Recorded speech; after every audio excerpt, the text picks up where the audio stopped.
પોતાની આગવી છટાથી ગુજરાત નહીં, ભારત નહીં, પરંતુ સમગ્ર વિશ્વમાં જાણીતા બનેલા અને કાયમ મીડિયામાં હેડલાઇન બનેલા નરેન્દ્ર મોદીએ આજે લાલ કિલ્લા પરથી સૂરજની પ્રથમ કિરણને સાક્ષીએ રાખી અને સમગ્ર દેશની જનતાને સંબોધન કર્યું હતું. પીએમએ અનેક મુદ્દાઓને આવરી લેવામાં કચાશ રાખી ન હતી.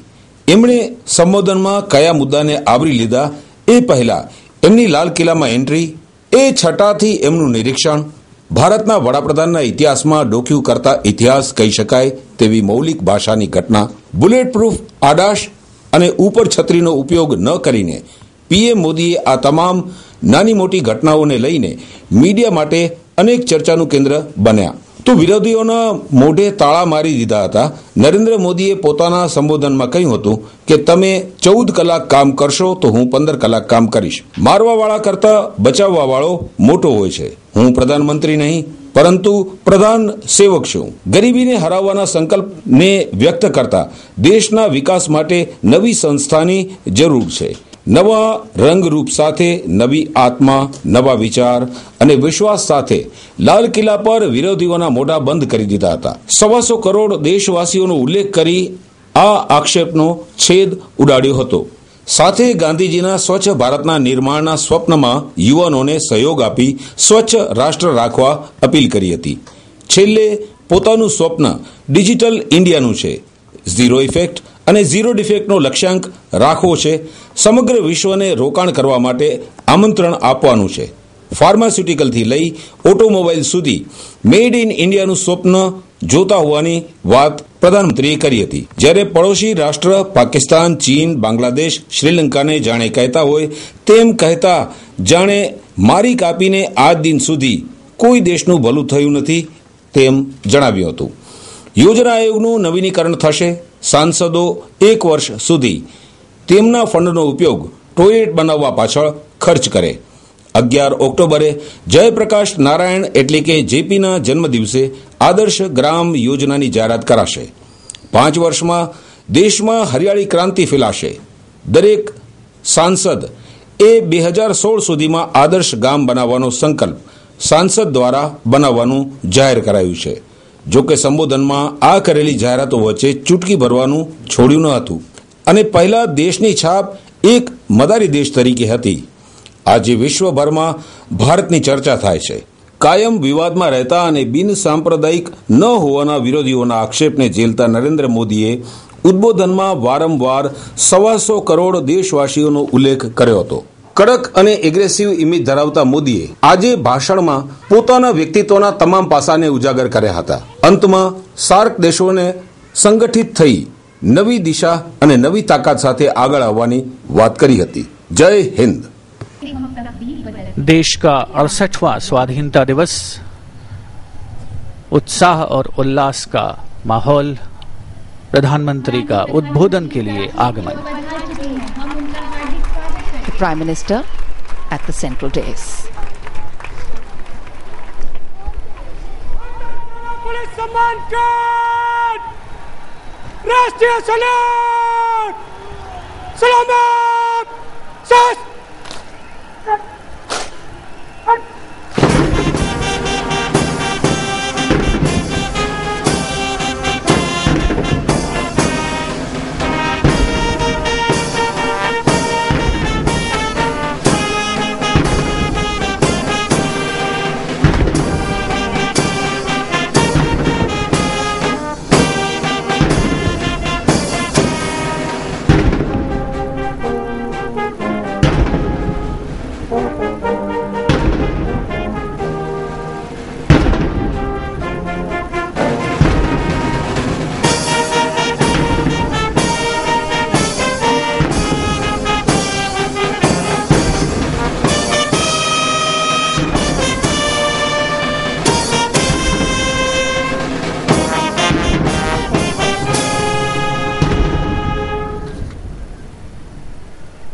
सेना पुलिस सम्मान गार्ड, बजाओ, शस्त्र,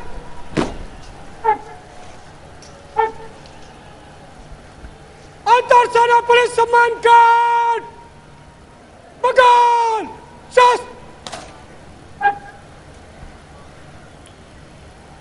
अंतर सेना पुलिस सम्मान गार्ड, फाइल में बैच लगाओ।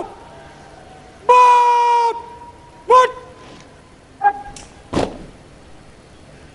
अंतर सेना पुलिस सम्मान कार्ड दाहिना साइड चल।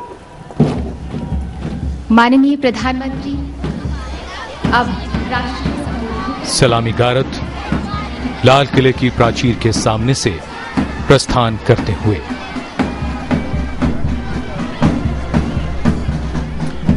हमारा राष्ट्रीय ध्वज, हमारा तिरंगा, हमारे देश का सम्मान, हमारा स्वाभिमान। हमारा देश दुनिया का सबसे बड़ा लोकतंत्र है। साधारण पृष्ठभूमि से सार्वजनिक जीवन के शीर्ष तक पहुंचना, ऐसा चमत्कार हमारे देश में होता है।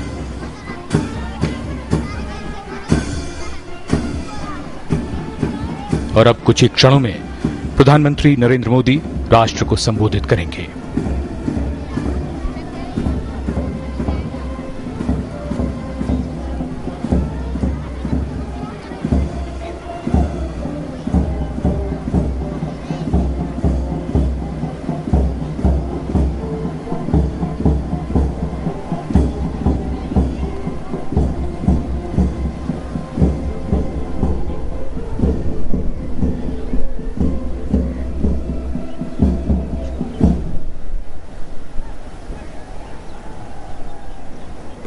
मेरे प्यारे देशवासियों, आज देश और दुनिया में फैले हुए सभी हिंदुस्तानी आजादी का पर्व मना रहे हैं। इस आजादी के पावन पर्व पर प्यारे देशवासियों को भारत के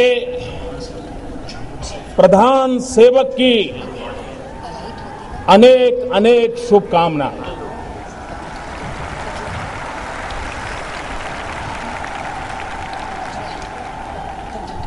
मैं आपके बीच प्रधानमंत्री के रूप में नहीं, प्रधान सेवक के रूप में उपस्थित हूं।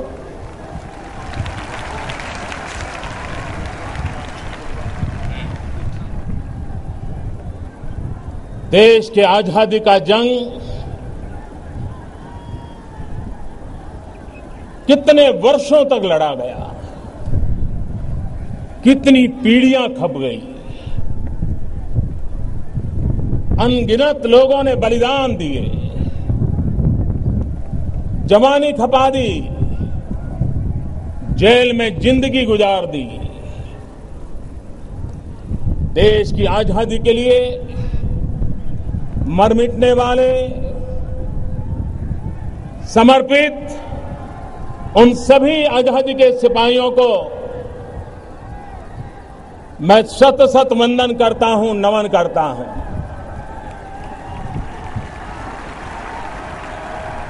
आजादी के इस पावन पर्व पर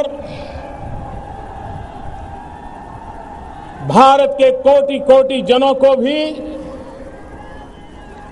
मैं प्रणाम करता हूं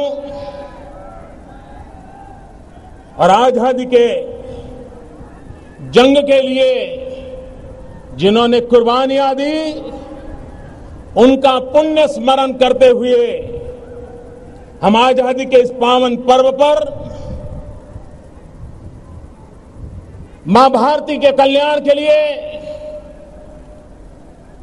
हमारे देश के गरीब, पीड़ित, दलित, शोषित समाज के पिछड़े हुए सभी लोगों के कल्याण का, उनके लिए कुछ न कुछ कर गुजरने का संकल्प करने का पर्व है। मेरे प्यारे देशवासियों,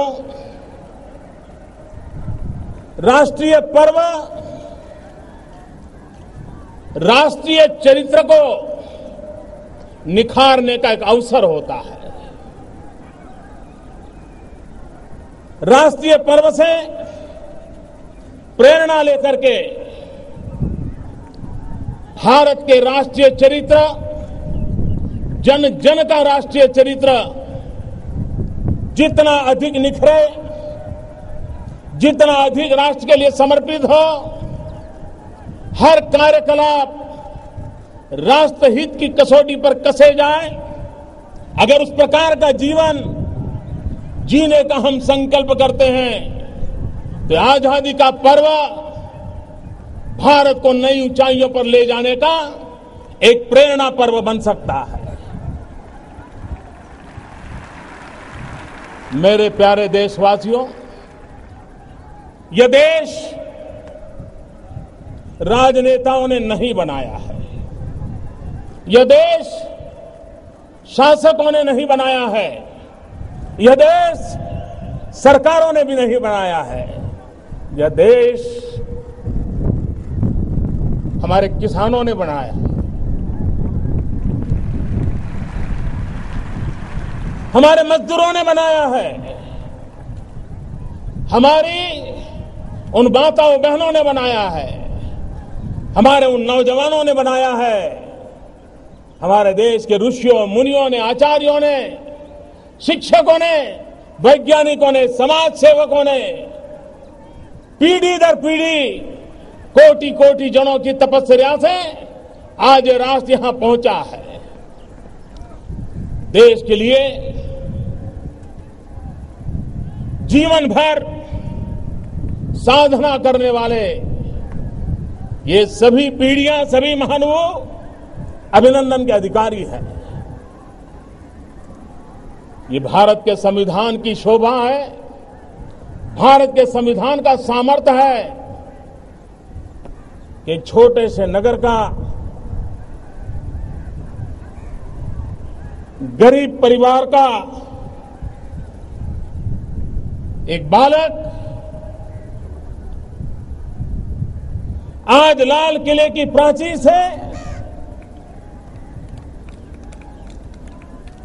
भारत के तिरंगे झंडे पर उसके सामने सर झुकाने के लिए उसने सौभाग्य प्राप्त किया है। यह भारत के लोकतंत्र की ताकत है, यह भारत के संविधान के रचयिताओं ने दिया हुआ हमें अनमोल सौगात है।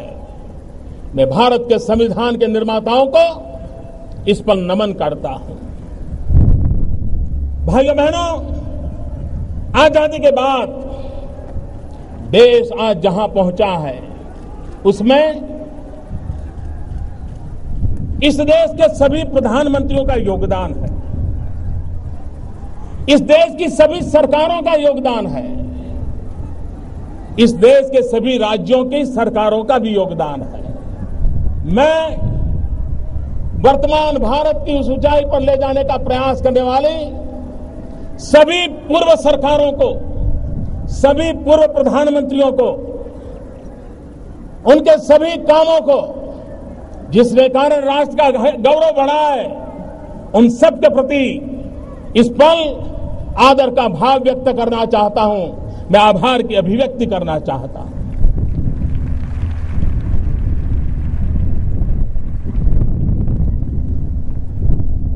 यह देश पुरातन सांस्कृतिक धरोहर की उस नींव पर खड़ा है जहां पर वेद काल में हमें एक ही मंत्र सुनाया जाता है जो हमारी कार्य संस्कृति का परिचय है। हम सीखते आए, पुण्य स्मरण करते आए, संगच्छध्वम संवद्धम संवो मनासी जानताम। हम साथ चले, मिलके चले, मिलके सोचे, मिलके संकल्प करें और मिलकर के हम देश को आगे बढ़ाएं। इस मूल मंत्र को लेकर के 125 करोड़ देशवासियों ने देश को आगे बढ़ाना है। कल ही नई सरकार के प्रथम संसद के सत्र का समापन हुआ। मैं आज गर्व से कहता हूं कि संसद का सत्र हमारी सोच की पहचान है, हमारे इरादों की अभिव्यक्ति है। हम बहुमति के बल पर चलने वाले लोग नहीं हैं। हम बहुमति के बल पर आगे बढ़ना नहीं चाहते हैं। हम सहमति की मजबूत धरातल पर आगे बढ़ना चाहते हैं। संगच्छध्वम। और इसलिए इस पूरे संसद के कार्यकाल को देश ने देखा होगा, सभी दलों का साथ लेकर के, विपक्ष को जोड़ करके, कंधे से कंधा मिलाकर के चलने में हमें अभूतपूर्व सफलता मिली है। और उसका यश सिर्फ प्रधानमंत्री को नहीं जाता है, उसका यश सिर्फ सरकार में बैठे हुए लोगों को नहीं जाता है, उसका यश प्रतिपक्ष को भी जाता है, प्रतिपक्ष के सभी नेताओं को भी जाता है, प्रतिपक्ष के सभी सांसदों को भी जाता है। और लाल किले की प्राचीर से गर्व के साथ मैं इन सभी सांसदों का अभिवादन करता हूं, सभी राजनीतिक दलों का भी अभिवादन करता हूं, जहां सहमति की मजबूत धरातल पर हम राष्ट्र को आगे ले जाने के महत्वपूर्ण निर्णयों कर करके हमने संसद का कल सत्र का समापन किया है। भाइयों बहनों, मैं दिल्ली के लिए आउटसाइडर हूं। मैं दिल्ली की दुनिया का इंसान नहीं हूं। मैं यहां के राजकाज को भी नहीं जानता हूं। यहां की एलिट क्लास से तो मैं बहुत अछूता रहा हूं, लेकिन एक बाहर के व्यक्ति ने, एक आउटसाइडर ने दिल्ली आकर के पिछले 2 महीने में एक इनसाइडर व्यू लिया तो मैं चौंक गया। ये मंच राजनीति का नहीं है, राष्ट्रनीति का मंच है। और इसलिए मेरी बात को राजनीति के तराजू से न तोला जाए। मैंने पहले ही कहा है, मैं सभी पूर्व प्रधानमंत्री, पूर्व सरकारों का अभिवादन करता हूं जिन्होंने देश को यहां तक पहुंचाया है। मैं बात कुछ और करने जा रहा हूं और इसलिए इसको राजनीति के तराजू से न तोला जाए।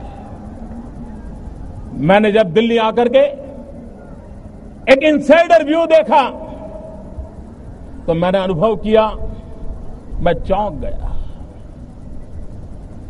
ऐसा लगा जैसे एक सरकार के अंदर भी दर्जनों अलग अलग सरकारें चल रही है।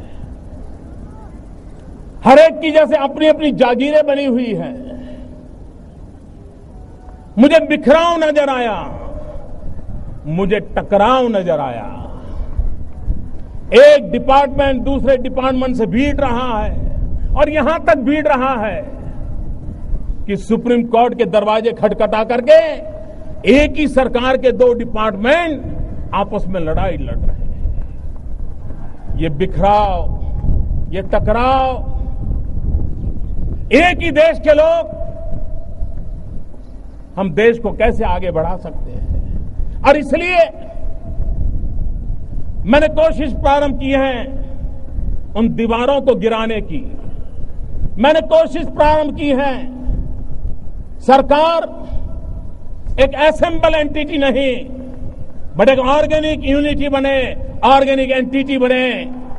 एक रस हो सरकार, एक लक्ष्य, एक मन, एक दिशा, एक गति, एक मति। इस मुकाम पर हम देश को चलाने का संकल्प करें, हम चल सकते हैं। आपने कुछ दिन पहले, इन दिनों अखबारों में चर्चा चलती है कि मोदी जी की सरकार आ गई, अफसर लोग समय पर सरकार ऑफिस जाते हैं,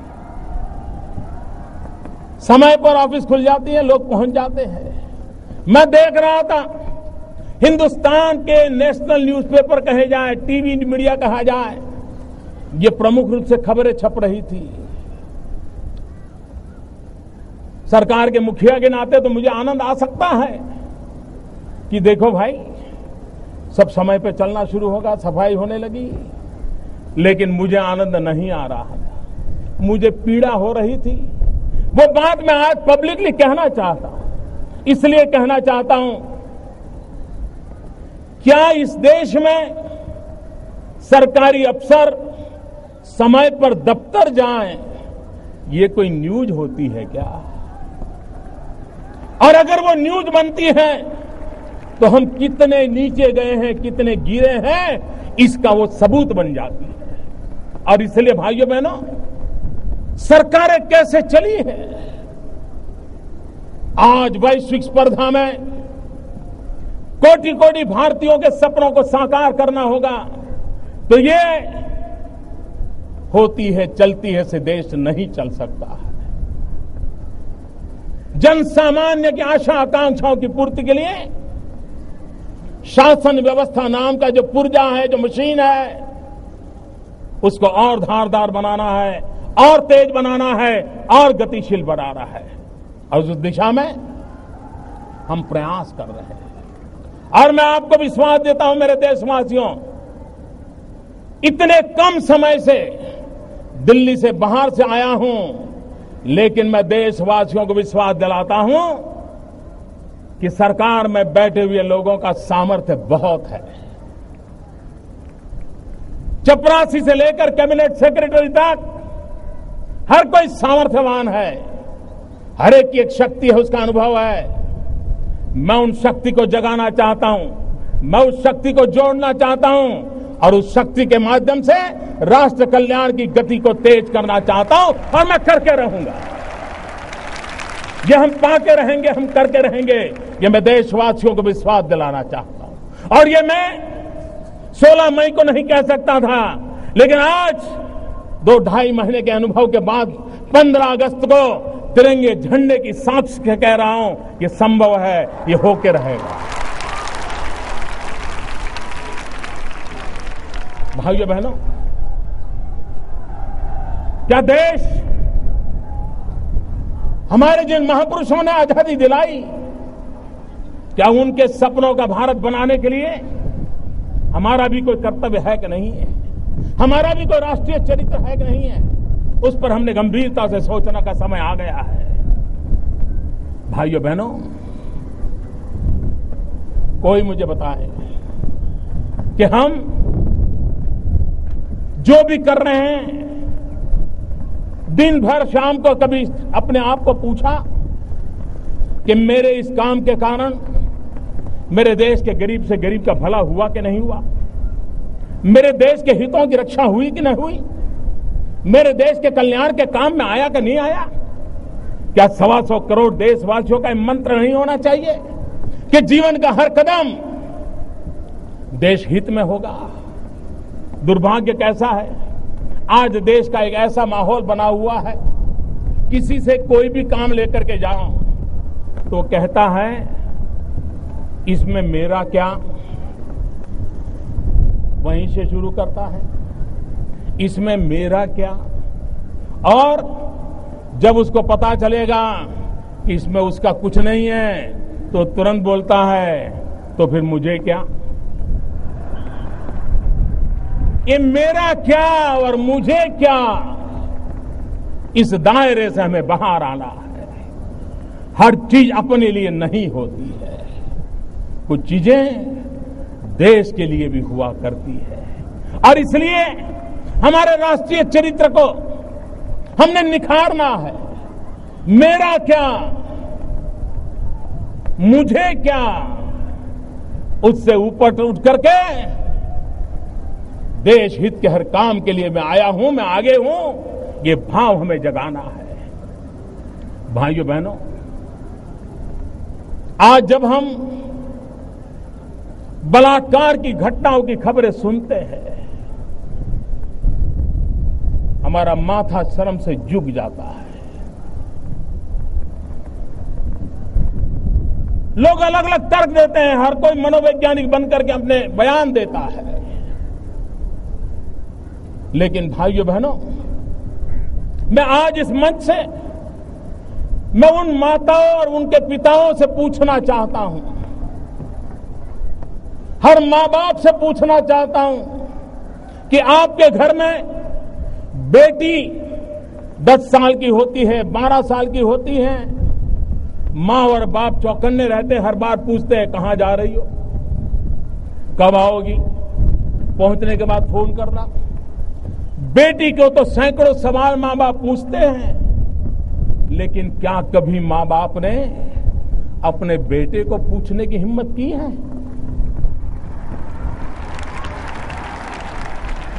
कहां जा रहे हो, क्यों जा रहे हो, कौन दोस्त है? आखिर बलात्कार करने वाला किसी का बेटा तो है, उसके भी तो कोई न कोई माँ बाप है। क्या माँ बाप के नाते हमने अपने बेटे को पूछा कि तुम क्या कर रहे हो, कहां जा रहे हो? अगर हाँ, माँ बाप तय करें कि हमने बेटियों पे जितने बंधन डाले हैं कभी बेटों पर भी डाल करके देखो तो सही, उसे कभी पूछो तो सही। भाइयों बहनों, कानून अपना काम करेगा, कठोरता से करेगा, लेकिन समाज के नाते भी, हर मां बाप के नाते हमारा दायित्व है। कोई मुझे कहे, ये जो बंदूक कंधे पर उठा करके निर्दोषों के मौत की घाट उतारने वाले लोग, कोई माओवादी होंगे, कोई आतंकवादी होंगे, वो किसी न किसी के तो बेटे हैं। मैं उन मां बाप से पूछना चाहता हूं, क्या आपके बेटे से कभी इस रास्ते पर जाने से पहले पूछा था कभी आपने? हर मां बाप जिम्मेवारी ले। इस गलत रास्ते पर ले गया हुआ आपका बेटा निर्दोषों की जान लेने के पर उतारू है। न वो अपना भला कर पा रहा है, न अपने परिवार का भला कर पा रहा है, और न ही देश का भला कर पा रहा है। और मैं हिंसा के रास्ते पर गए हुए उन नौजवानों से कहना चाहता हूं, आप जो भी आज हैं, कुछ न कुछ तो भारत माता ने आपको दिया है, तब पहुंचे हैं। आप जो भी हैं, आपके मां बाप ने आपको कुछ तो दिया है, तब है।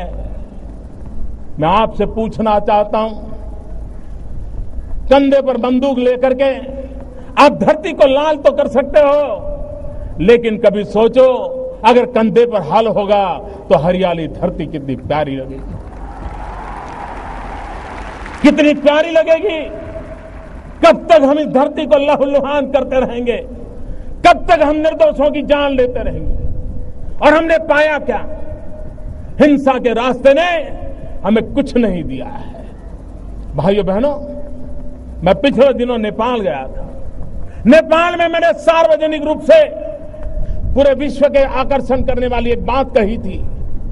एक जमाना था सम्राट अशोक जिसने युद्ध का रास्ता लिया था, लेकिन हिंसा को देख करके युद्ध छोड़ बुद्ध के रास्ते पर चले गए थे। मैं देख रहा हूं कि नेपाल में कोई एक समय था जब नौजवान रास्ते हिंसा के चल पड़े थे, लेकिन आज वही नौजवान संविधान की प्रतीक्षा कर रहे हैं। उन्हीं के साथ जुड़े लोग संविधान के निर्माण में लगे हैं। और मैंने कहा था, शस्त्र छोड़ करके शास्त्र के रास्ते पर चलने का अगर नेपाल एक उत्तम उदाहरण देता है, तो विश्व के हिंसा के रास्ते पर गए हुए नौजवानों को वापिस आने की प्रेरणा दे सकता है। भाइयों बहनों, बुद्ध की भूमि नेपाल अगर संदेश दे सकती है, तो क्या भारत की भूमि दुनिया को संदेश नहीं दे सकती है? और इसलिए समय की मांग है, हम हिंसा का रास्ता छोड़े, भाईचारे के रास्ते पर चले। भाइयों बहनों, सदियों से किसी न किसी कारणवश सांप्रदायिक तनाव से हम गुजर रहे हैं। देश विभाजन तक हम पहुंच गए। आजादी के बाद भी कभी जातिवाद का जहर, कभी सांप्रदायवाद का जहर, ये पापाचार कब तक चलेगा? किसका भला होता है? बहुत लड़ लिया, बहुत लोगों को काट लिया, बहुत लोगों को मार दिया। भाइयों बहनों, एक बार पीछे मुड़ करके देखिए, किसी ने कुछ नहीं पाया है सिवाय भारत मां के अंगों पर दाग लगाने के सिवा हमने कुछ नहीं किया है। और इसलिए मैं देश के उन लोगों से आह्वान करता हूं, जातिवाद का जहर हो, संप्रदायवाद का जहर हो, प्रांतवाद का जहर हो, ऊंच नीच का भाव हो, ये देश को आगे बढ़ाने में रुकावट है। एक बार मन में तय करो, 10 साल के लिए मॉरिटोरियम तय करो, 10 साल तक इन सारे तनावों से हम मुक्त समाज की ओर जाना चाहते हैं। और आप देखिए, शांति, एकता, सद्भावना, भाईचारा हमें आगे बढ़ने में कितनी ताकत देते। एक बार देखो मेरे देशवासियों, मेरे शब्द पे भरोसा कीजिए और मैं आपको विश्वास दिलाता हूं, अब तक किए हुए पापों को, उस रास्ते को छोड़ें, सद्भावना, भाईचारे का रास्ता अपनाएं और हम देश को आगे ले जाने का संकल्प करें। मुझे विश्वास है कि हम इसको कर सकते हैं। भाइयों बहनों, जैसे जैसे विज्ञान आगे बढ़ रहा है, हमें आधुनिकता की एक मन में भाव जगता है और हम करते क्या है? तो कभी सोचा है आज हमारे देश में सेक्स रेशियो का क्या हाल है? 1000 लड़कों के सामने 940 बेटियां पैदा होती है। ये समाज में असंतुलन कौन पैदा कर रहा है? ईश्वर तो नहीं कर रहा है। मैं उन डॉक्टरों से अनुरोध करना चाहता हूं, आपकी तिजोरी भरने के लिए किसी मां के गर्भ में पल रही बेटी को मत मारिए।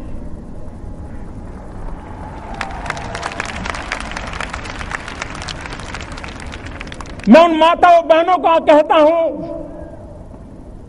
कि आप बेटे की आश में बेटियों को बलि मत चढ़ाइए। कभी कभी मां बाप को लगता है बेटा होगा तो बुढ़ापे में काम आएगा। मैं समाज जीवन में काम करने वाला इंसान हूं। मैंने ऐसे परिवार देखे हैं, 5 बेटे हो, 5 के 5 बंगलो हो, घर में 10-10 गाड़ियां हो, लेकिन बूढ़ा मां बाप ओल्ड एज होम में रहते हैं, वृद्धाश्रम में रहते हैं। ऐसे परिवार मैंने देखे और ऐसे परिवार भी देखे हैं जहां अकेली बेटी हो, संतान के रूप में वो बेटी अपने सपनों को बलि चढ़ाती है, शादी नहीं करती और बूढ़े मां बाप की सेवा के लिए अपने जीवन को खपा देती है।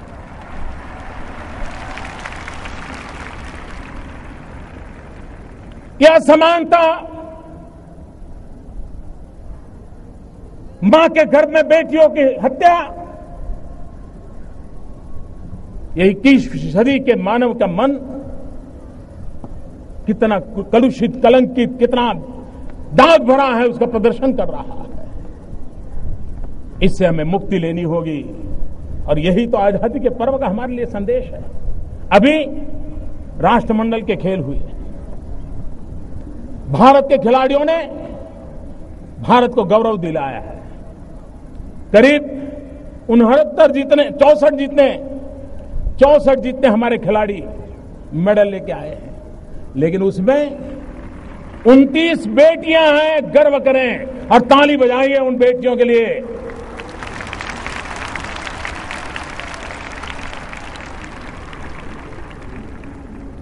भारत की आन बान शान में हमारी बेटियों का भी योगदान है। हम इसको स्वीकार करें और उसे भी कंधे से कंधा मिला करके हम साथ लेके चले, तो जो समाज जीवन में बुराई आई है, उन बुराइयों से हम मुक्ति पा सकते हैं। और इसलिए भाइयों बहनों, एक सामाजिक चरित्र के नाते, एक राष्ट्रीय चरित्र के नाते हमें उस दिशा में जाना है। भाइयों बहनों, देश को आगे बढ़ाना है तो विकास एक ही रास्ता है, सुशासन एक ही रास्ता है। देश को आगे ले जाने के लिए यही 2 पटरी हैं जो गुड गवर्नेंस एंड डेवलपमेंट, उसी को लेकर के आगे चल सकते हैं और उसी को लेकर के चलने का इरादा लेकर के हम चलना चाहते हैं। मैं जब गुड गवर्नेंस की बात करता हूं तब आप मुझे बताइए, कोई प्राइवेट में नौकरी करता है, उसको पूछोगे तो कहता है मैं जॉब करता हूं। लेकिन जो सरकार में नौकरी करता है उसको पूछोगे तो वो कहता है मैं सर्विस करता हूं। दोनों कमाते हैं, लेकिन एक के लिए जॉब है, एक के लिए सर्विस है। मैं सरकारी सेवा में लगे सभी भाइयों बहनों से प्रश्न पूछता हूं, क्या कहीं ये सर्विस शब्द उसने अपनी ताकत खो तो नहीं दी है, अपनी पहचान खो तो नहीं दी है? सरकारी सेवा में जुड़े हुए लोग जॉब नहीं कर रहे, सेवा कर रहे हैं, सर्विस कर रहे हैं। और इसलिए इस भाव को पुनर्जीवित करना, एक राष्ट्रीय चरित्र के रूप में इसको हमें आगे ले जाना, उस दिशा में हमने आगे बढ़ना है। भाइयों बहनों,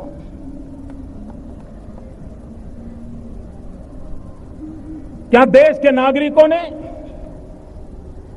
राष्ट्र के कल्याण के लिए कदम उठाना चाहिए कि नहीं उठाना चाहिए? आप कल्पना कीजिए, 125 करोड़ देशवासी एक कदम चले तो ये देश 125 करोड़ कदम आगे चला जाएगा।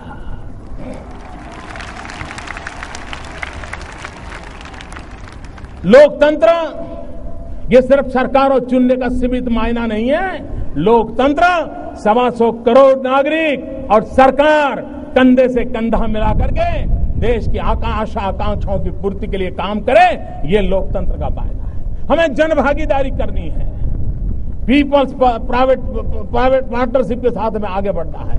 हमें जनता को जोड़ करके आगे बढ़ना है, और उस जोड़ने के आगे बढ़ने के लिए आप मुझे बताइए, आज हमारा किसान आत्महत्या क्यों करता है? साहूकार से कर्ज लेता है, कर्ज दे नहीं सकता है, मर जाता है। बेटी की शादी है, गरीब आदमी साहूकार से कर्ज लेता है, कर्ज दे नहीं पाता, जीवन भर मुसीबतों से गुजारता है। उन मेरे गरीब परिवारों की रक्षा कौन करेगा? भाइयों बहनों, इस आजादी के पर्व पर मैं एक योजना को बहुत तेज आगे बढ़ाने का संकल्प करने के लिए आपके पास आया हूं। एक प्रधानमंत्री जन धन योजना, इस प्रधानमंत्री जन धन योजना के माध्यम से हम देश के गरीब से गरीब लोगों को बैंक अकाउंट की सुविधा से जोड़ना चाहते हैं। आज करोड़ों करोड़ों परिवार हैं जिसके पास मोबाइल फोन तो है, लेकिन बैंक अकाउंट नहीं है। यह स्थिति हमें बदलनी है। देश की आर्थिक संसाधन गरीब के काम आए, इसकी शुरुआत यहीं से होती है। यही तो है जो खिड़की खोलता है। और इसलिए प्रधानमंत्री जन धन योजना के तहत जो अकाउंट खोलेगा उसको डेबिट कार्ड दिया जाएगा, और डेबिट कार्ड के साथ हर गरीब परिवार को 1 लाख रुपया का बीमा सुनिश्चित कर दिया जाएगा, ताकि उसके जीवन में कोई संकट आया तो उसके परिवारजनों को 1 लाख रुपए का बीमा मिल सकता है। भाइयों बहनों, यह देश नौजवानों का देश है। 65% देश की जनसंख्या 35 से कम आयु की है। हमारा देश विश्व का सबसे ऊंचा नौजवान देश है। क्या हमने कभी इसका फायदा उठाने के लिए सोचा है? आज दुनिया को स्किल्ड वर्कफोर्स की जरूरत है। आज भारत को भी स्किल्ड वर्कफोर्स की जरूरत है। कभी कभार हम अच्छा ड्राइवर ढूंढते हैं, नहीं मिलता है। प्लम्बर ढूंढते हैं, नहीं मिलता है। अच्छा कुक चाहिए, नहीं मिलता है। नौजवान है, बेरोजगार है, लेकिन हमें चाहिए वैसा नौजवान मिलता नहीं है। देश को विकास के लिए और आगे बढ़ाना है तो स्किल डेवलपमेंट ये हमारा मिशन है। और स्किल इंडिया हिंदुस्तान के कोटि कोटि नौजवानों को स्किल हुनर सीखे, उसके लिए पूरे देश में जान और घिसी पिटी व्यवस्थाओं से नहीं, उनको वो स्किल मिले जो उन्हें आधुनिक भारत बनाने में काम आए। वो दुनिया के किसी भी देश में जाएं तो उनके हुनर की सराहना हो। और हम दो प्रकार के विकास को लेकर के चलना चाहते हैं। हम ऐसे नौजवानों को भी तैयार करना चाहता हूं जो जॉब क्रिएटर हो, और जो जॉब क्रिएट करने का सामर्थ्य नहीं रखते, संजोग नहीं है, वे विश्व के किसी भी कोने में जाकर के आंख में आंख मिला करके अपने बाहुबल के द्वारा, अपने उंगलियों के हुनर के द्वारा, अपने कौशल्य के द्वारा विश्व का हृदय जीत सके, ऐसे नौजवानों का सामर्थ्य हम तैयार करना चाहते हैं। भाइयों बहनों, स्किल डेवलपमेंट को बहुत तेजी से आगे बढ़ाने का संकल्प लेकर मैं करना चाहता हूं। भाइयों बहनों, विश्व बदल चुका है।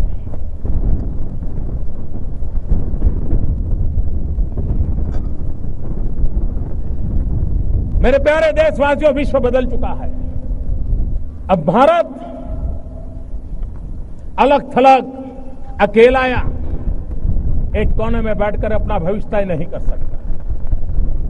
विश्व की आर्थिक व्यवस्थाएं बदल चुकी हैं और इसलिए हम लोगों को भी उसी रूप में सोचना होगा।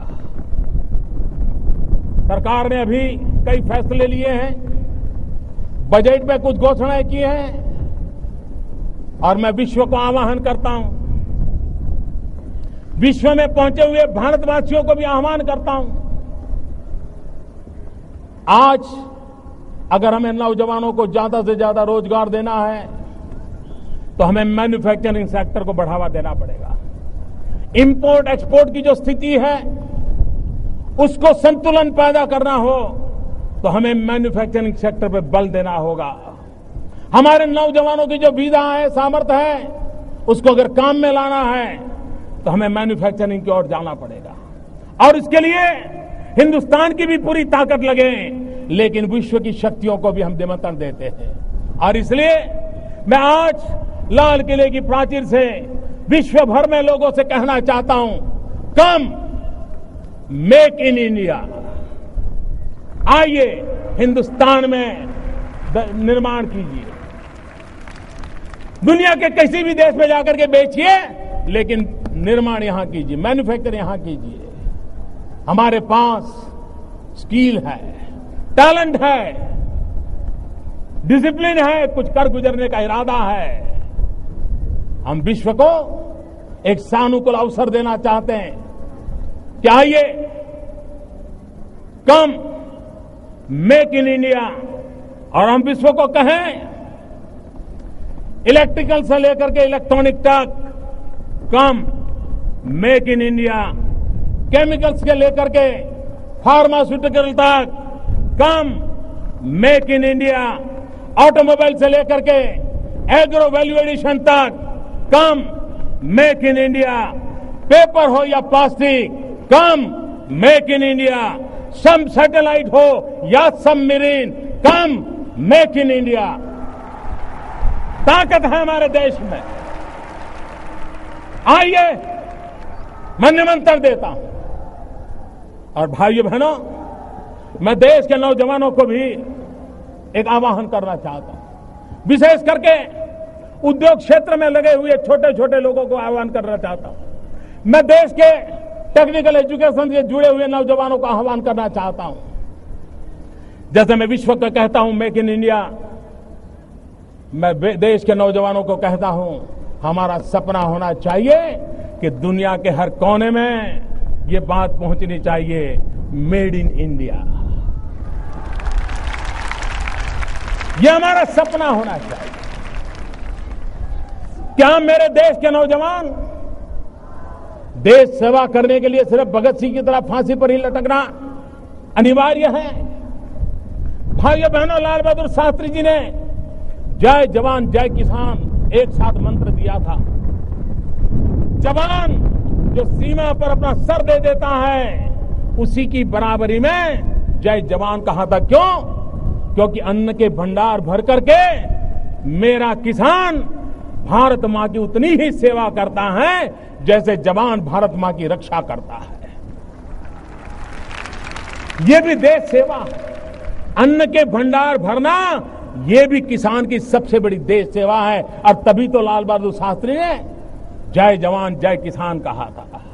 भाइयों बहनों, मैं नौजवानों से कहना चाहता हूं, आपके रहते हुए छोटी मोटी चीजें हमें दुनिया से इंपोर्ट क्यों करनी पड़े? क्या मेरे देश के नौजवान ये तय कर सकते हैं? वो जरा रिसर्च करें, ढूंढें कि भारत कितने प्रकार की चीजों को इंपोर्ट करता है और वो फैसला करें कि मैं अपने छोटे छोटे काम के द्वारा, उद्योग के द्वारा, मेरा छोटा ही कारखाना क्यों ना हो, लेकिन मेरे देश को इंपोर्ट करने वाली कम से कम एक चीज मैं ऐसी बनाऊंगा कि मेरे देश को कभी इंपोर्ट ना करना पड़े। इतना ही नहीं, मेरा देश एक्सपोर्ट करने की स्थिति में आए। अगर हिंदुस्तान के लाखों नौजवान एक एक आइटम लेकर के बैठ जाए, भारत दुनिया में एक्सपोर्ट करने वाला देश बन सकता है।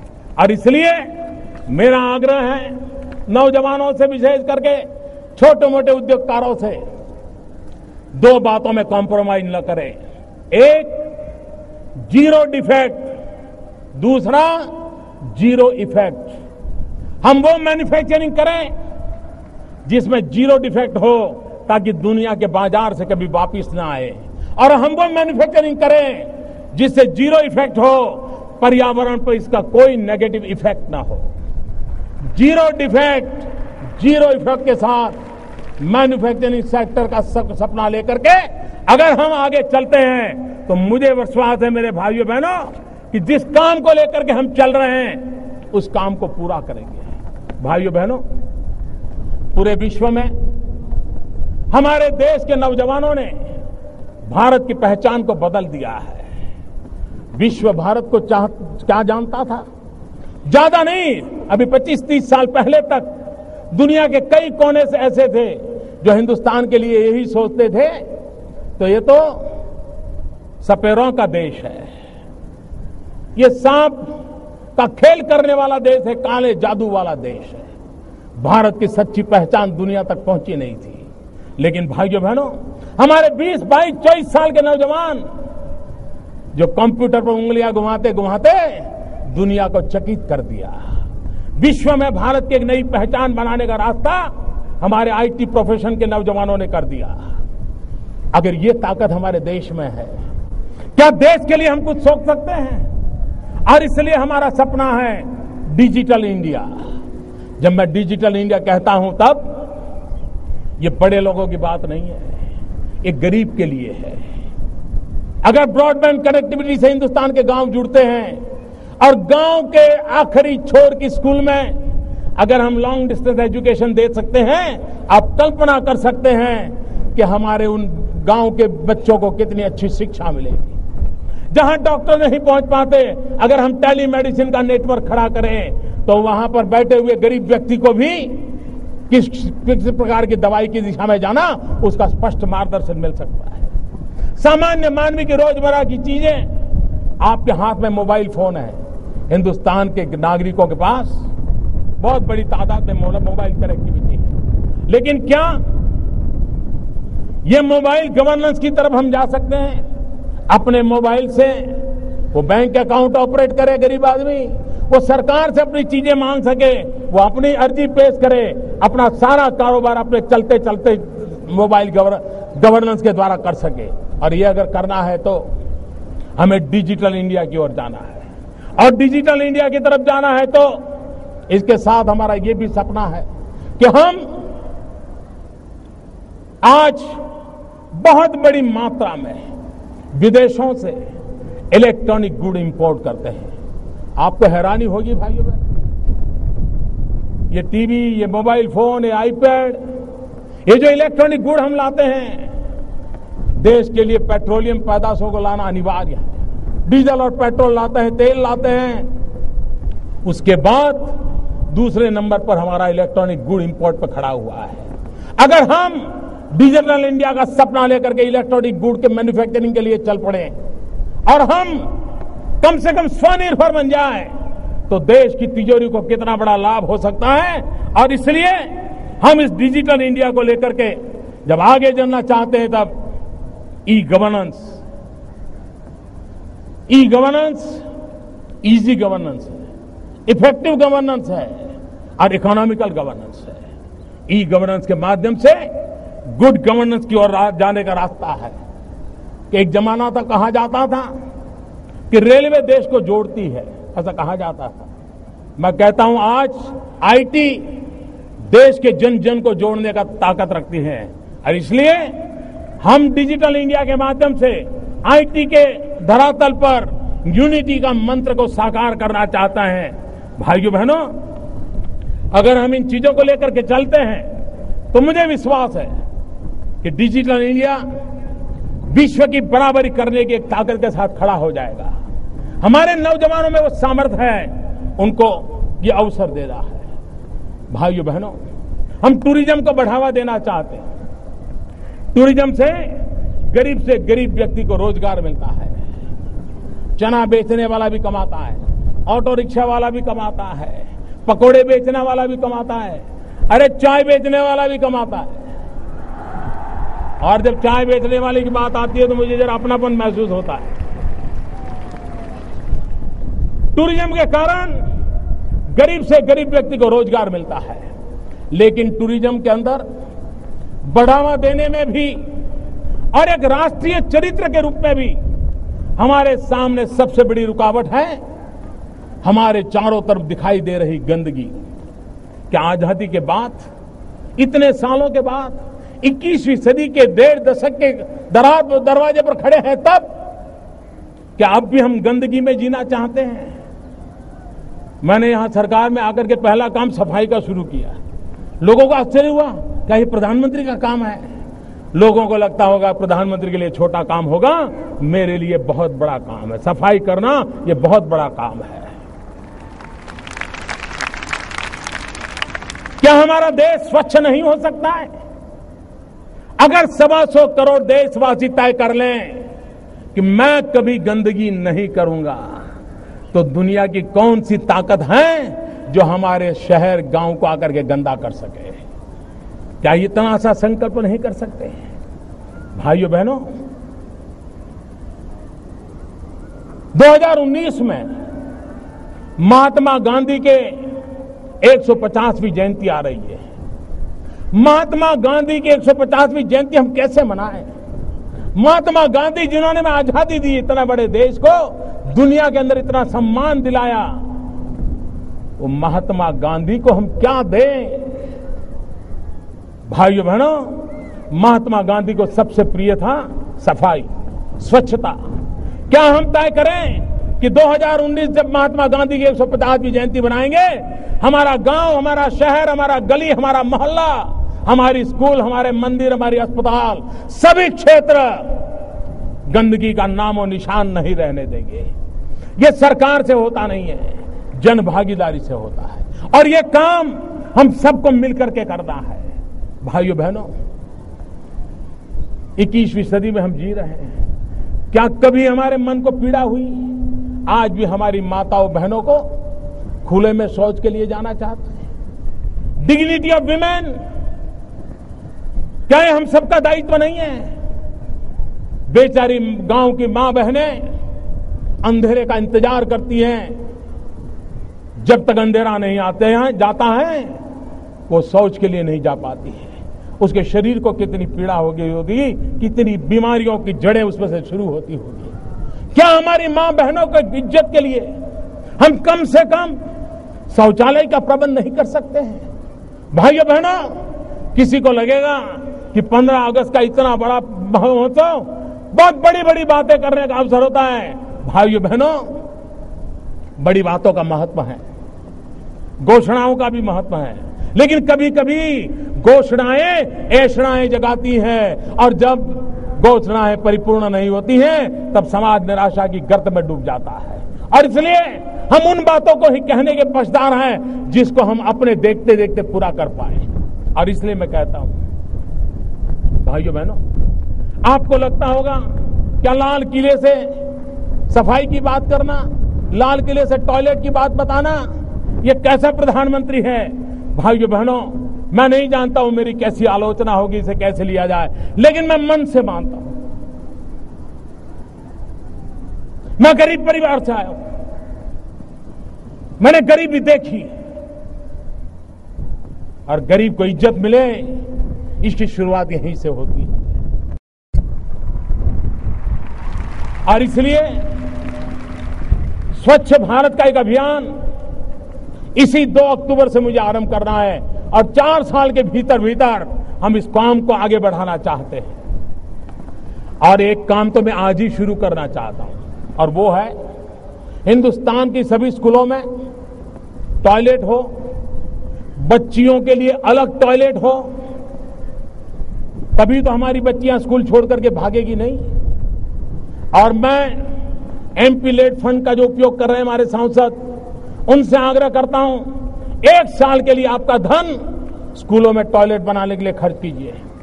सरकार अपना बजट टॉयलेट बनाने में खर्च करे। और मैं देश के कॉरपोरेट सेक्टर को भी आह्वान करना चाहता हूं, कॉरपोरेट सोशल रिस्पांसिबिलिटी के तहत आप जो खर्च कर रहे हैं, आप उसमें प्राथमिकता स्कूलों में टॉयलेट बनाने के लिए दीजिए। सरकार के साथ मिलकर के, राज्य सरकारों के साथ मिलकर के 1 साल के भीतर भीतर अगली 15 अगस्त को जब हम यहां खड़े हो, तब विश्वास के साथ खड़े हो, कब हिंदुस्तान की कोई स्कूल ऐसी नहीं है कि जहां बच्चे और बच्चियों के लिए अलग टॉयलेट का निर्माण होना बाकी है।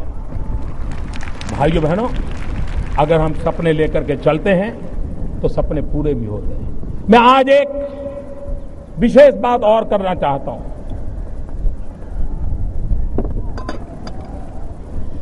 भाइयों बहनों, देश हित की चर्चा करना, देश हित के विचारों को देना, इसका अपना महत्व है। लेकिन हमारे सांसद वे कुछ करना भी चाहते हैं, लेकिन उन्हें अवसर नहीं मिलता है। वो अपनी बात बता सकते हैं, सरकार को चिट्ठी लिख सकते हैं, आंदोलन कर सकते हैं, मेमोरेंडम दे सकते हैं, लेकिन फिर भी खुद को कुछ करने का अवसर मिलता नहीं है। मैं एक नए विचार को लेकर के आज आपके पास आया। हमारे देश में प्रधानमंत्री के नाम से कई योजनाएं चल रही हैं, कई नेताओं के नाम से ढेर सारी योजनाएं चल रही हैं, लेकिन मैं आज संसद के नाम से एक योजना घोषित करता हूं, संसद आदर्श ग्राम योजना।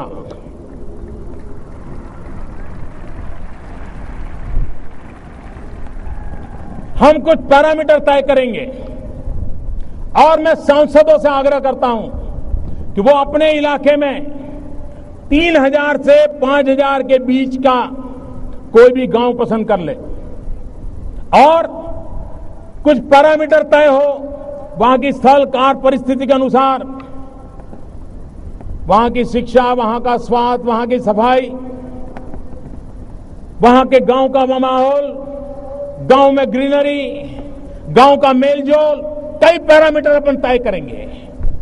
और हर सांसद 16 तक अपने इलाके में एक गांव को आदर्श गांव बनाए। इतना तो कर सकते हैं ना भाई, करना चाहिए ना। देश बनाना है तो गांव से शुरू करें, एक गांव आदर्श बनाएं। और मैं 2016 का टाइम इसलिए देता हूं कि नई योजना है, लागू करने में, योजना बनाने में कभी समय लगता है। और 16 के बाद जब 2019 में वो चुनाव के लिए जाए, उसके पहले और 2 गांवों को करे। और 2019 के बाद हर सांसद 5 साल के कार्यकाल में कम से कम 5 आदर्श ग्राम अपने इलाके में बनाए। जो शहरी क्षेत्र के एमपी हैं, उनसे भी मेरा आह्वान है, वे भी एक गांव पसंद करें। जो राज्यसभा के एमपी हैं, उनसे भी मेरा आग्रह है, वे भी एक गांव पसंद करें। हिंदुस्तान के हर जिले में एक अगर आदर्श गांव बना करके हम देते हैं तो सभी अगल बगल के गांवों को खुद को उस दिशा में जाने का मन कर जाएगा। एक मॉडल गांव बना करके देखें, व्यवस्थाओं से भरा हुआ गांव बना करके देखें। और मैं 11 अक्टूबर जयप्रकाश नारायण जी की जन्म जयंती है। 11 अक्टूबर को जयप्रकाश नारायण जी की जन्म जयंती पर इस सांसद आदर्श ग्राम योजना की कंप्लीट ब्लूप्रिंट सभी सांसदों के सामने रख दूंगा, सभी राज्य सरकारों के सामने रख दूंगा। और मैं राज्य सरकारों से भी आग्रह करता हूं कि आप आप भी इस योजना के माध्यम से अपने राज्य में जो अनुकूलता हो वैसे सभी विधायकों के लिए एक आदर्श ग्राम बनाने का संकल्प करिए। आप कल्पना कर सकते हैं देश के सभी विधायक एक आदर्श ग्राम बनाएं, सभी सांसद एक आदर्श ग्राम बनाएं। देखते ही देखते हिंदुस्तान के हर ब्लॉक में एक आदर्श ग्राम तैयार हो जाएगा, जो हमें गांव की सुख सुविधा को बदलाव लाने के लिए हमें प्रेरणा दे सकता है, हमें नई दिशा दे सकता है। और इसलिए इस सांसद ग्राम योजना के तहत हम आगे बढ़ना चाहते हैं। भाइयों बहनों, जब से हमारी सरकार बनी है तब से अखबारों में, टीवी में एक चर्चा चल रही है, प्लानिंग कमीशन का क्या होगा। मैं समझता हूं कि जिस समय प्लानिंग कमीशन का जन्म हुआ, योजना आयोग का जन्म हुआ, उस समय की जो स्थितियां थी, उस समय की जो आवश्यकताएं थी, उसके आधार पर उसकी रचना की गई। और पिछले इन वर्षों में योजना आयोग ने अपने तरीके से राष्ट्र के विकास में उचित योगदान किया है। मैं इसका आदर करता हूं, गौरव करता हूं, सम्मान करता हूं, सत्कार करता हूं। लेकिन अब देश की अंदरूनी स्थिति भी बदली हुई है, वैश्विक परिवेश भी बदला हुआ है, आर्थिक गतिविधि का केंद्र सरकारें नहीं रही हैं, उसका दायरा बहुत फैल चुका है। राज्य सरकारें विकास के केंद्र में आ रही है और मैं इसको अच्छी निशानी मानता हूं। भारत को आगे ले जाना है तो राज्यों को आगे ले जाकर के ही होने वाला है। भारत के फेडरल स्ट्रक्चर की अहमियत पिछले 60 साल में जितनी थी उससे ज्यादा आज के युग में है। हमारे संघीय ढांचे को मजबूत बनाना, हमारे संघीय ढांचे को चेतनवंत बनाना, हमारे संघीय ढांचे को विकास की धरोहर के रूप में काम लेना, मुख्यमंत्री और प्रधानमंत्री की एक टीम फॉर्मेशन हो, केंद्र और राज्य की टीम हो, ये टीम बनकर के आगे चले, तो इस काम को अब प्लानिंग कमीशन के नए रंग रूप से सोचना पड़ेगा। और इसलिए लाल किले की प्राचीर से एक बहुत बड़ी चली आ रही पुरानी व्यवस्था में उसका कायाकल्प भी करने की जरूरत है, उसमें बहुत बदलाव करने की आवश्यकता है। और कभी कभी पुराने घर के रिपेयरिंग में खर्चा ज्यादा होता है लेकिन संतोष नहीं होता, फिर मन करता है अच्छा है कि नया ही घर बनाते हैं। और इसलिए बहुत ही कम समय के भीतर योजना आयोग के स्थान पर एक क्रिएटिव थिंकिंग के साथ राष्ट्र को आगे ले जाने की दिशा, पब्लिक प्राइवेट पार्टनरशिप की दिशा, संसाधनों का ऑप्टिमम यूटिलाइजेशन, प्राकृतिक संसाधनों का ऑप्टिमम यूटिलाइजेशन, देश की युवा शक्ति के सामर्थ्य का उपयोग, राज्य सरकारों की आगे बढ़ने की इच्छाओं को बल देना, राज्य सरकारों को ताकतवर बनाना, संघीय ढांचे को ताकतवर बनाना, ऐसा नए रूप रंग के साथ,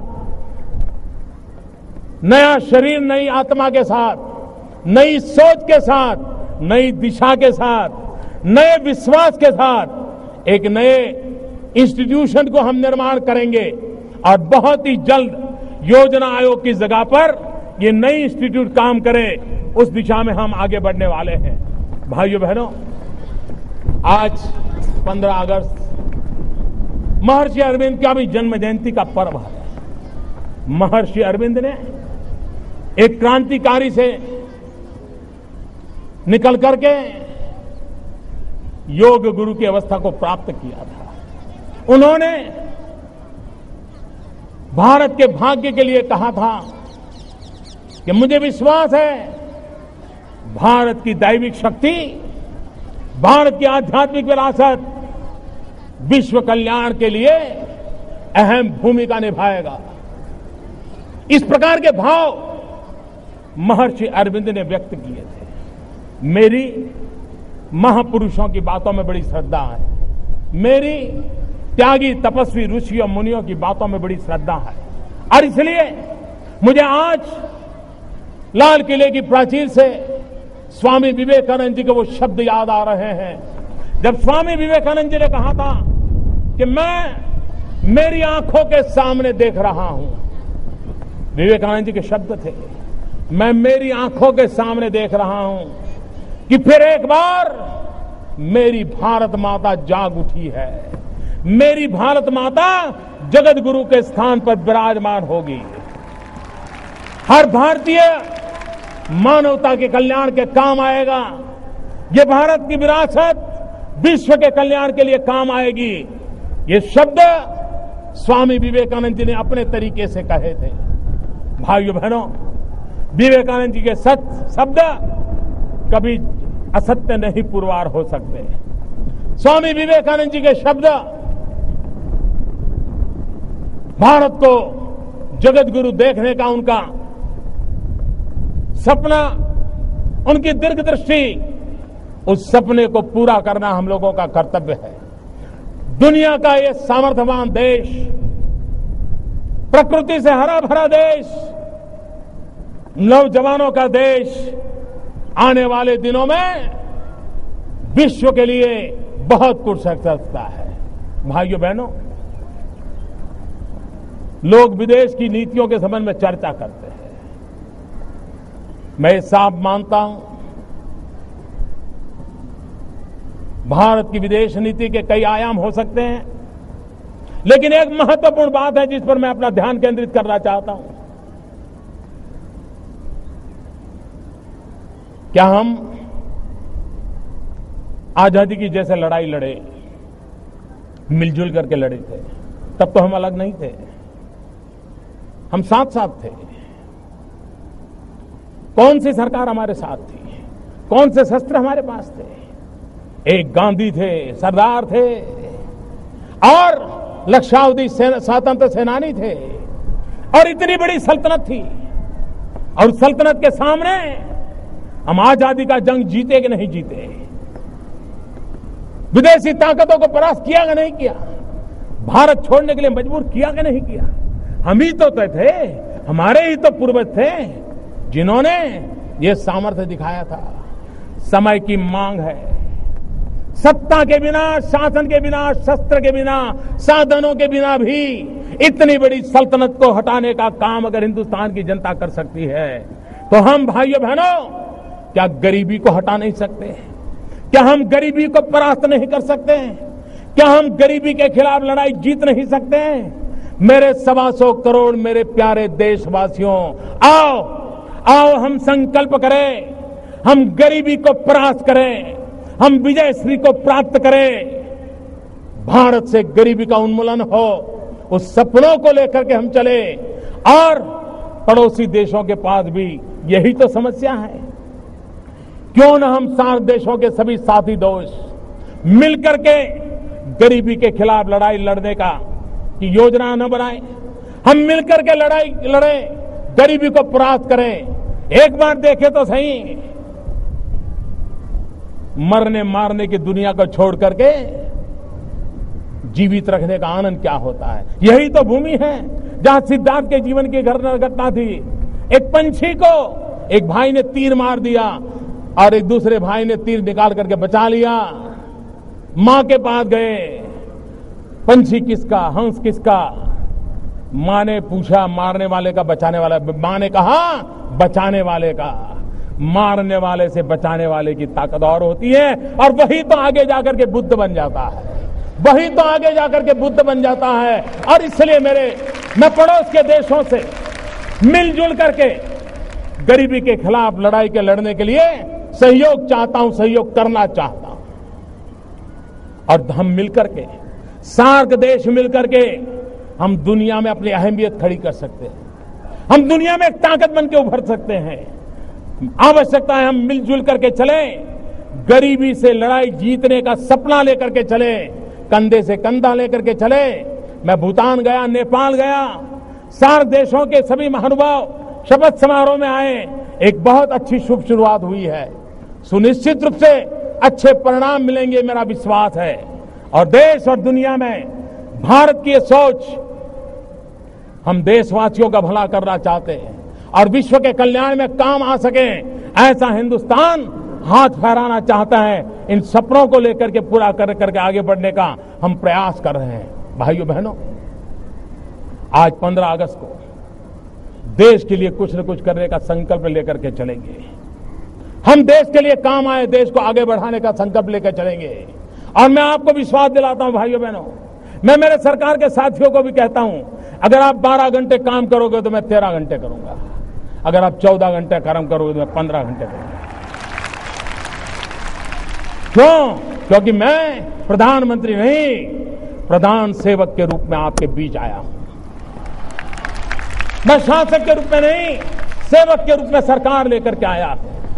और भाइयों बहनों, मैं विश्वास दिलाता हूं, यह देश उसकी एक नियति है, विश्व कल्याण की नियति है। ये विवेकानंद जी ने कहा था, यह नियति को पूर्ण करने के लिए यह भारत का जन्म हुआ है, यह हिंदुस्तान का जन्म हुआ है। इसकी परिपूर्ति के लिए 125 करोड़ देशवासियों ने तन मन से मिलकर के राष्ट्र के कल्याण के लिए आगे बढ़ना है। मैं फिर एक बार देश के सुरक्षा बलों को, देश के अर्धसैनिक बलों को, देश के सभी सिक्योरिटी फोर्सेस को मां भारती की रक्षा के लिए उनकी तपस्या, त्याग, उनके बलिदान, उनका गौरव करता हूं। और मैं देशवासियों को कहता हूं, राष्ट्रयाम जागरयाम वयम, eternal vigilance is the price of liberty. हम जागते रहो, सेना जाग रही है, हम भी जागते रहें और देश नए कदम की ओर आगे बढ़ता रहे। इसी एक संकल्प के साथ आगे बढ़ना है। सभी मेरे साथ पूरी ताकत से बोलिए, भारत माता की, भारत माता की, भारत माता की जय हिंद, जय हिंद, जय हिंद, वंदे वंदे वंदे। जनगण मन अधिनायक जय हे भारत भाग्य विधाता। पंजाब सिंध गुजरात मराठा द्राविड़ उत्कल बंगा। विंध्य हिमाचल यमुना गंगा उच्छल जलधि तरंगा। तब शुभ नामे जागे, तब शुभ आशीष मांगे। गाहे तब जय गाथा। जनगण मंगलदायक जय हे भारत भाग्य विधाता। जय हे, जय हे, जय हे, जय जय जय जय हे।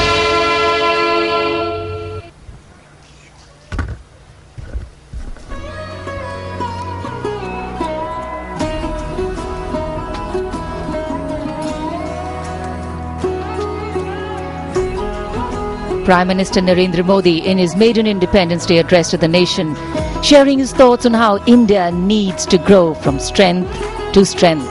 And hundreds of balloons in the colors of the national flag being released, the final act symbolizing ultimate freedom. This symbolic rising of the collective national aspiration, a clear call that real and meaningful progress is sustainable only if we move ahead together with integrity and honesty, living freedom in its highest form. नए विचार, नया उत्साह और नए संकल्प, देश के भविष्य की उड़ान को उम्मीदों के नए पंख मिल गए हैं। संपूर्ण पृथ्वी से आकाश तक भारत की पहचान, मान और सम्मान का सपना साकार होगा, ऐसा विश्वास है। स्वाधीनता दिवस की एक बार फिर शुभकामनाएं। जय हिंद।